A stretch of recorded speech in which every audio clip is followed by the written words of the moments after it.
ঘরের বউটা যদি ভালো হয় তাহলে একজন বেকার পুরুষও প্রতিষ্ঠিত হয়ে পড়ে, আর ঘরের বউটা যদি খারাপ হয় তাহলে একজন প্রতিষ্ঠিত পুরুষ মানুষও চোখের পলকে ধ্বংস হয়ে যেতে পারে। হ্যাঁ, ছেলেদের জন্য বউটা আসলেই ম্যাটার করে।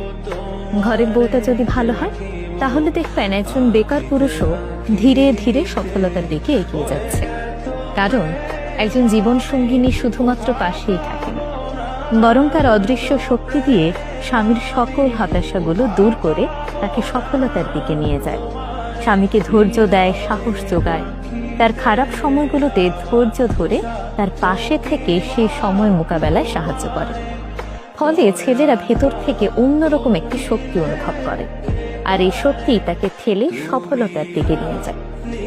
অপরদিকে ঘরের বউটি যদি চরিত্রের দিক থেকে খারাপ হয়, নেতিবাচক মনোভাবের হয়, তাহলে একজন প্রতিষ্ঠিত পুরুষও ভেতর থেকে ভেঙে পড়ে। প্রতিনিয়ত সন্দেহ, অবিশ্বাস, হতাশা এই জিনিসগুলো তাকে ভেতর থেকে দুর্বল করে দেয়।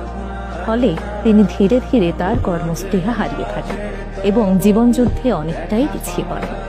তাই ছেলেদের জীবনে স্ত্রী আসলেই ম্যাটার করে, কারণ স্ত্রী শুধু একজন সঙ্গীই নন, তার চলার পথে সাহসের উৎস কিংবা ধ্বংসের কারণ। একটি সম্পর্কের সৌন্দর্য তখনই ফুটে ওঠে যখন একজন আরেকজনের শক্তি হন। তাই বিয়ে শুধুমাত্র সামাজিক দায়িত্ব নয়, বিয়ে জীবনের সবচেয়ে গুরুত্বপূর্ণ সিদ্ধান্ত। তাই এমন একজনের হাতেই নিজের ভবিষ্যৎ তুলে দেবেন যাকে আপনি বিশ্বাস করতে পারেন।